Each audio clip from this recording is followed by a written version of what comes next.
Hello दोस्तों, स्वागत है आपका अपने YouTube चैनल D2H स्टडी में। दोस्तों, अपने चैनल पर नए चैनल के लिए सब्सक्राइब और वीडियो कीजिए लाइक और फिर दोस्तों के साथ कीजिए शेयर। दोस्तों, आज हम सिखाएंगे पार्ट 2 मानव नेत्र तथा रंग बिरंगी संख्याएं। दोस्तों, पार्ट 2 है फिजिक्स का, जो कि बहुत इंपॉर्टेंट है। यूपी बोर्ड 2023 के पेपर में 100% आएंगे। इसमें 4-5 हेडिंग जरूर आएंगी। दोस्तों, आपसे एक से 2 नंबर जरूर दिलाएंगे। तो ऐसी पहली हेडिंग बताऊंगा मैं आपको, जो है समंजस क्षमता। ठीक है दोस्तों, ये हेडिंग बहुत इंपॉर्टेंट है, देख लीजिए। पहली हेडिंग लिखेंगे हम समंजन क्षमता।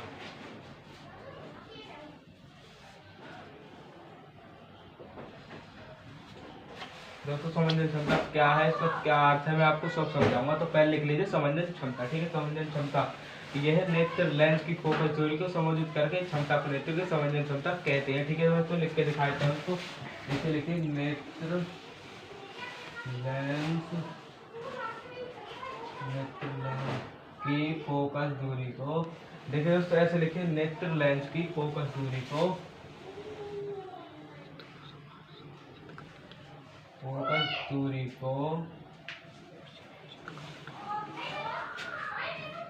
समायोजित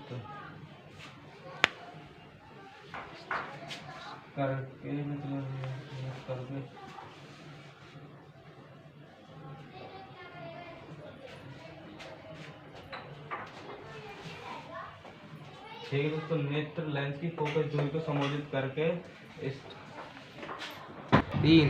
ठीक है दोस्तों, तो ये है, देखिए नेत्र समंजन क्षमता है। नेत्र लेंस की फोकस दूरी को समायोजित करके इस क्षमता को नेत्र की समंजन क्षमता कहते हैं। आपको अभी समझ नहीं आएगा, मैं समझाता हूँ, पूरा अभी लिखा नहीं है, मैं भी लिखता हूँ। यानी कि नेत्र लेंस की नेत्र लेंस की फोकस दूरी को समायोजित करके इस क्षमता को नेत्र लेंस की समंजन क्षमता कहते हैं। कि समंजन क्षमता कहते हैं।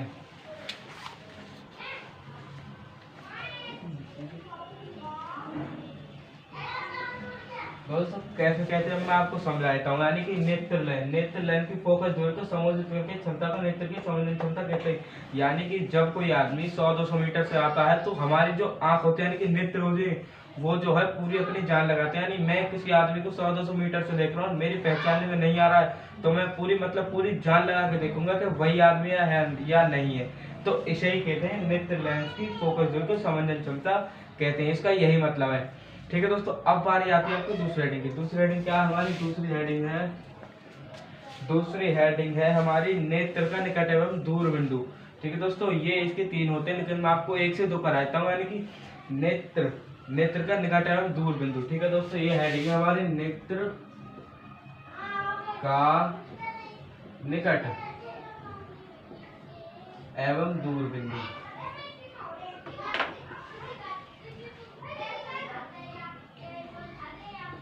ठीक है दोस्तों, तो ये है, तो नेत्र का निकट एवं दूर बिंदु, तो इसका मतलब है वह निकटतम बिंदु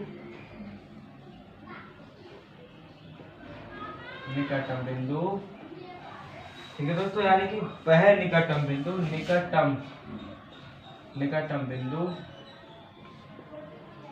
जिसे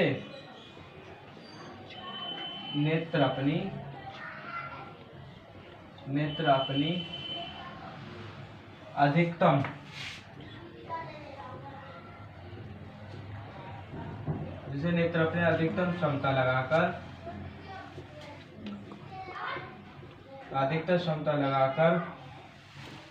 स्पर्श देख सकता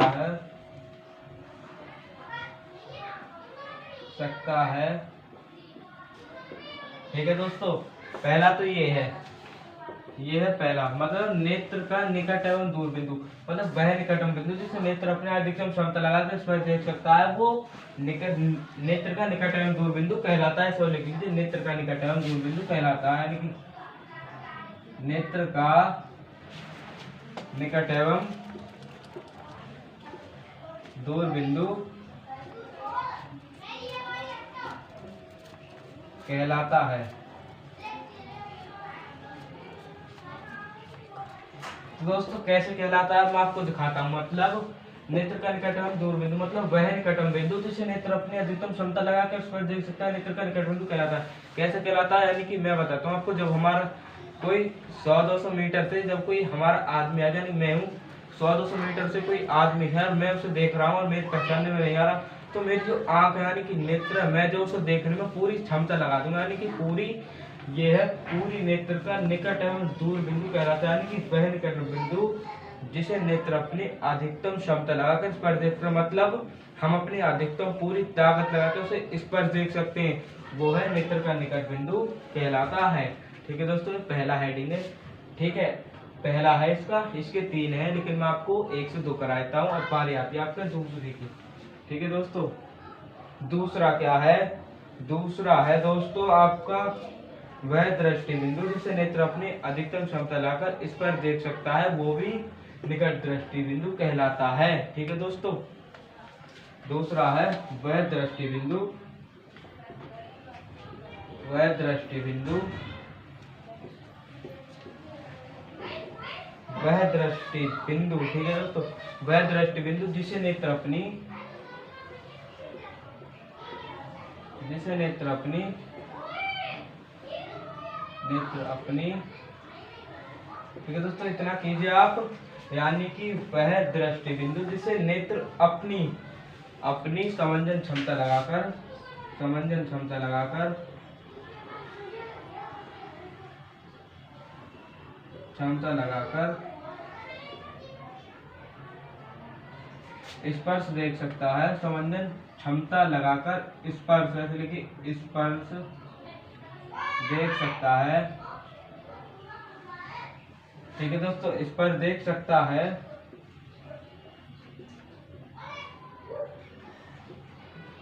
तो वो दोस्तों वह दृष्टि बिंदु कहलाता है, यानी कि ये निकट दृष्टि बिंदु कहलाता है। तो निकट दृष्टि बिंदु कहलाता है। दोस्तों कैसे, मैं आपको इसे भी बहुत ही ट्रिक के साथ, सिंपल सी तरीके के साथ आपको समझाता हूँ। देखिए, ये है वह दृष्टि बिंदु जिसे नेत्र अपनी अधिकतम क्षमता लगाकर स्पर्श देख सकता है, निकट दृष्टि बिंदु कहलाता है। यानी कि क्या है, वह दृष्टि बिंदु जिसे नेत्र अपनी, मतलब वही है जो कोई व्यक्ति आ रहा है 100-200 मीटर से, तो मैं जैसे हूँ, जब 100-200 मीटर से कोई व्यक्ति आ रहा है तो मैं अपने मतलब नेत्र मतलब आंख से पूरी ताकत लगा दूंगा, यानी कि पूरी समझने क्षमता लगा दूंगा। ठीक है दोस्तों, वो मेरी पहचानने में आ जाएगा, फिर मतलब पूरी ताकत लगाकर जो मेरे पहचानने में आएगा तो उसे क्या कहेंगे, नेत्र का निकट दृष्टि बिंदु कहलाता है, मतलब वो दोष जो है वो दृष्टि बिंदु कहलाता है। ठीक है दोस्तों, ये हो गया अब आपका, और इसमें भी ऐसा ही है बिल्कुल। नेत्र का निकट एवं दूर बिंदु, यानी कि वह निकटतम बिंदु जिसे नेत्र अपने अधिकतम यानी कि पूरी क्षमता लगाकर इस पर देख सकता है, वो जो है, मैं जैसे मैं 100-200 मीटर से कोई आदमी आ रहा है और मैं उसे पूरी क्षमता लगाकर इस पर देख सकता, पूरी ताकत लगा दूंगा उसे पहचानने में। ठीक है दोस्तों, तो ये ऐसे इसका है, और ऐसा ही शुरू का समझ सकता है नेत्र लेंस की फोकस, इसमें फोकस दूरी को समायोजित करके इस क्षमता को नेत्र की समझने क्षमता कहते हैं।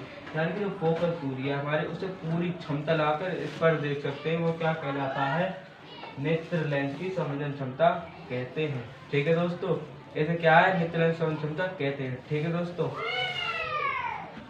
तो ठीक है दोस्तों, आपकी तीसरी हेडिंग है निकट दृष्टि दोष तथा उनके संशोधन, यानी कि दृष्टि दोष तथा उनके संशोधन।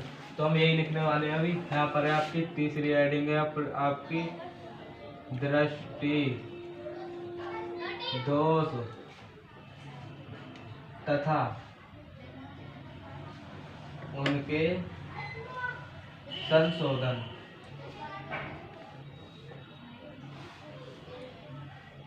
तो ठीक है दोस्तों, इस हेडिंग का मतलब मैं आपको समझाऊंगा, अभी इसका उत्तर देता हूँ। ठीक है दोस्तों, तो इसका क्या उत्तर है, कभी कभी जो होती है ना, कभी कभी आंखों की,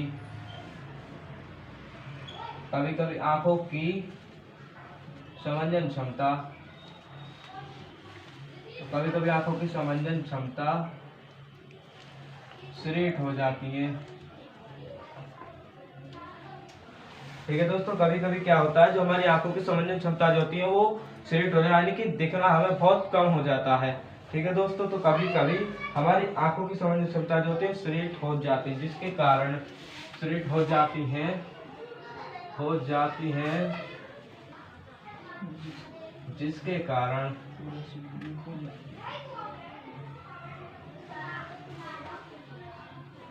जिसके कारण जो है, ठीक है दोस्त, जिसके कारण जो अधिकतम व्यक्ति जो होते हैं वो जो अधिकतम व्यक्ति होते हैं, जिस कारण जिसकी समझने क्षमता जो है, जिसके कारण हमें वस्तुएं जो है इस पर दिखाई नहीं देती। ठीक है दोस्तों, जिसके कारण हमें वस्तुएं स्पर्श दिखाई, ठीक है दोस्तों, स्पर्श दिखाई नहीं देती है, स्पर्श दिखाई नहीं देती है, नहीं देती है, इतना लिख लीजिए आप, स्पर्श दिखाई नहीं देती। और जो है, और दृष्टि धुंधली हो जाती है।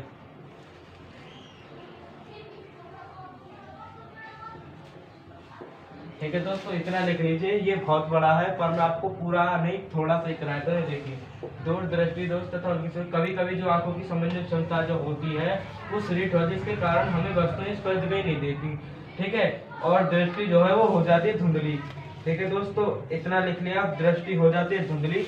और क्या है, और इसका निवारण जो है, तो दोस्तों ये आए, तो इसके निवारण जो है, इसके निवारण बंद कर दियो, इसके निवारण जो है, तो ठीक है दोस्तों, इसके आगे जो है मतलब दूर दृष्टि दोस्त तथा उनकी समझ, कभी कभी जो आंखों की समझने क्षमता वो सीमित हो जाती है, जिसके कारण व्यक्तियों को मतलब हमको कम दिखाई देने लगता है, और जो दृष्टि होती है धुंधली हो जाती है। तो दोस्तों बहुत बड़ा है, लेकिन मैं छोटा सा शॉर्ट में करा देता हूँ। दृष्टि धुंधली हो जाती है, इसके जो निवारण है, आप हमारे जो है, हमने देखा है कि बहुत से लोग चश्मे पहनते, तो ऐसे ही दोस्त के को चश्मे पहनते, तो इसके जो निवारण है वो चश्मे लगाकर भी किए जा सकते हैं। तो ऐसे लिख लीजिए, इसके निवारण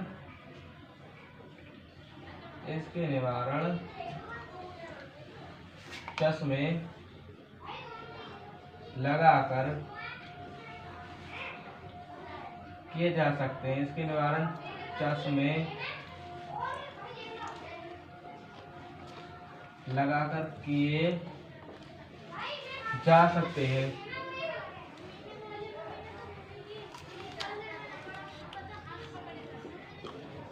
ठीक है दोस्तों, इसके निवारण जो हमने देखा है कि बहुत से लोग क्या लगाते हैं, चश्मे। ठीक है, तुमने भी देखा होगा, बहुत से लोग लगाते हैं चश्मे।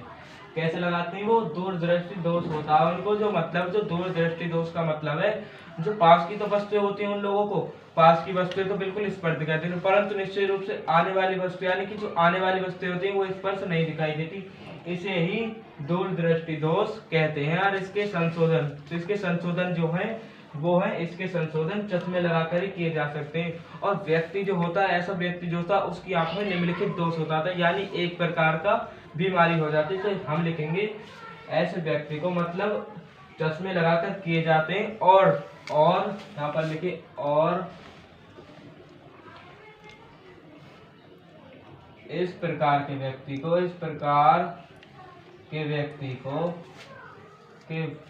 को आंखों में इस प्रकार के व्यक्ति आंखों में निम्नलिखित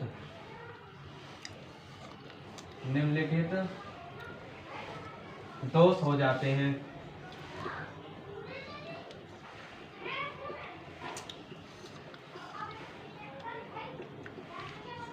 ठीक है दोस्तों, ऐसा लिख लीजिए, यानी कि ऐसा जो व्यक्ति होता है, इस प्रकार के व्यक्ति को आंखों में निम्नलिखित दोष होता है, तथा इन दोषों के भी 4 प्रकार होते हैं।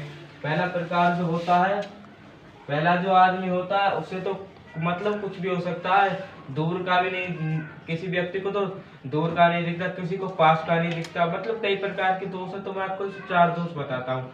ठीक है दोस्तों, पहला है दूरदृष्टि दोष, पढ़ा तो आपने जरूर होगा। दूरदृष्टि दोष। ठीक है दोस्तों, दूसरा है जरा दूरदृष्टि दोष। जरा दूरदृष्टि दोष, ये हो गया। तो अब इसके बाद आता तीसरा, तथा तीसरा जो है वो भी है जरा दूरदृष्टि दोष। इसके बाद दो और रह गए दोस्तों, मैं आपको चार बताऊंगा। ठीक है दोस्तों, अब बारी आती है आपकी निकट दृष्टि दोष। निकट दृष्टि दोष। ठीक है दोस्तों, ये तो हो गए आपके तीन दोष। अब बारी आती है आपके चौथे दोष की। एक चौथा यानी कि 4 बार जरा दूरदृष्टि दोष, ये हो गया। तो अब एक लास्ट और बचता है, वो बचता है वर्धनाशा। ये है वर्धनाशा। ठीक है दोस्तों, ये हो गई वर्धनाशा। दोस्तों वर्धनाशा थोड़ी गलत है, तो लिखिए वर्ध, ये होगी वर्ध। ठीक है दोस्तों, अब क्या करेंगे वर्धनाघाता। ठीक है दोस्तों, ये वर्धनाघात, इतना हो गया। अब मैं आपको इसको एक बार फिर रिपीट कराता हूँ, बहुत इंपॉर्टेंट क्वेश्चन है दोस्तों, यूपी बोर्ड में जरूर आएगा, बोर्ड के पेपरों में। ठीक है दोस्तों, क्योंकि ये बहुत ही यही आते हैं, जरा दूरदृष्टि दोष, वर्धनाशा, यही आते हैं दोस्तों। मैं आपको दूरदृष्टि दोष तथा उनके संशोधन मैं आपको अब समझा देता हूँ बिल्कुल कैसे, बहुत अच्छी तरीके से। मतलब कभी कभी जो होती है हमारी जो आंखों की जो समझने क्षमता होती है सीमित हो जाती है, जिसके कारण जो हमें दृष्टि होती है वो धुंधली हो जाती है। मतलब कभी कभी जो होता है हमारी जो आंखों में जो है ना, मतलब साफ साफ नहीं दिखाई देता। ठीक है, जो इसके कारण जो होती है हमारी दृष्टि जो होती है वो क्या हो जाती है, धुंधली एक प्रकार की, जिससे हम दिखाई नहीं देता हमें। तो इसके जो निवारण होते हैं, कुछ लोग तो चश्मे लगवा लेते हैं, मतलब सभी लोग चश्मे लगवा लेते हैं। तो इसके निवारण जो होते हैं वो चश्मे लगाकर किए जाते हैं, तथा चश्मे लगाकर किए जाते हैं। इस प्रकार के दोष होते हैं वो निम्नलिखित लोगों में, मतलब बहुत लोगों में भी पाए जाते हैं। जो सभी लोग चश्मे लगाते हैं उनकी आंखों में यही दोष होता है, जो दूरदृष्टि दोष कहलाता है। मतलब पास की वस्तु तो इस पर दिखाई देती है, जैसे किताब विताब पढ़ेंगे तो साफ दिखाई देगा, लेकिन निश्चय रूप से जो आने वाली वस्तु होती है वो इस पर दिखाई नहीं देती। इसके निवारण चश्मे लगाकर किए जाते हैं। इसके भी 4 प्रकार होते हैं, मैंने आपको बता दिया। देखिए, पहला प्रकार है दूरदृष्टि दोष, दूसरा जरा दूरदृष्टि दोष, तीसरा निकट दृष्टि दोष और चौथा वर्धनाशा लास्ट। ठीक है दोस्तों, ये होगा आपका तीसरी हेडिंग। अब बारी आती है आपके चौथी हेडिंग की। तो ठीक है दोस्तों, अब बारी आती है आपकी 5वीं हेडिंग की, यानी कि अब क्या है, निकट दृष्टि दोष। ठीक है दोस्तों, तो अब लिख लीजिए 5वीं हेडिंग है आपकी, ये है 5वीं निकट दृष्टि दोष। निकट दृष्टि दोष दोस्तों, अलग अलग दोष के अलग अलग कार्य, तो ऐसे ही ये भी दोष है। निकट दृष्टि दोष वो था, दूरदृष्टि दोष तो उसमें क्या होता है, दूर की वस्तु तो इस पर दिखाई नहीं देती, परंतु आने वाली वस्तु इस पर दिखाई देती, जो सामने होती है। ऐसा ही इसमें मतलब निकट दृष्टि दोष, इसमें क्या होता है, जो मैं देख रहा हूँ मतलब पास की वस्तु जो है वो इस पर दिखाई देंगी, परंतु जो आने वाली वस्तु होंगी वो इस पर दिखाई नहीं देंगी। तो इसका मतलब भी यही है, निकट दृष्टि दोष। ठीक है दोस्तों, तो मैं आपको समझाता हूँ निकट दृष्टि दोष क्या है, कैसे है, समझाता हूँ। ठीक है दोस्तों, निकट दृष्टि दोष मतलब इस दोष से पीड़ित मनुष्य को जो है, इस दोष से, ऐसे लिखिए, इस दोष से पीड़ित मनुष्य को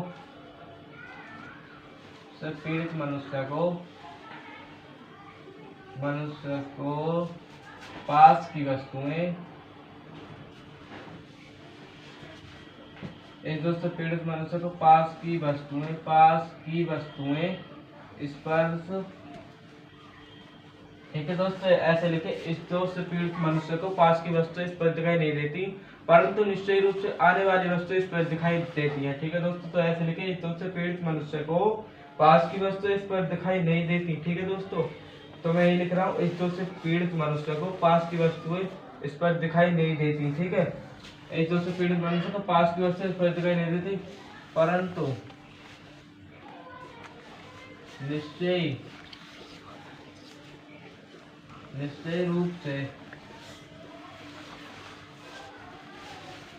रूप से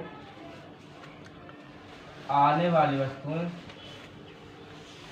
ठीक है दोस्तों, निश्चय रूप से आने वाली वस्तुएं इस पर दिखाई देती हैं। ठीक है दोस्तों, ठीक है दोस्तों, तो ये क्या होता है, परंतु निश्चय रूप से आने वाली वस्तु इस पर दिखाई देती है, अर्थात नेत्र का जो अनंत होता है वो पास न आकर। ठीक है दोस्तों, तो ये ऐसा कर लीजिए कि अर्थात नेत्र का बिंदु, नेत्र का दूर बिंदु अनंत पर ना होकर, तो ऐसे लिखिए नेत्र का दूर बिंदु, नेत्र का दूर बिंदु। ठीक है दोस्तों, ऐसे लिखिए नेत्र का दूर बिंदु अनंत पर ना होकर, अनंत पर ना होकर पास आ जाता है, जिससे सामान्यतः